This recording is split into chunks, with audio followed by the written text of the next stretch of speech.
There's something that a mechanic understands about life better than most people.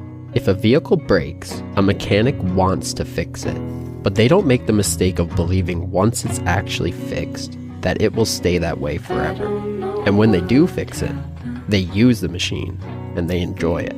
But at every moment, they realize that it could break again. A mechanic always understands that there's more machines to fix.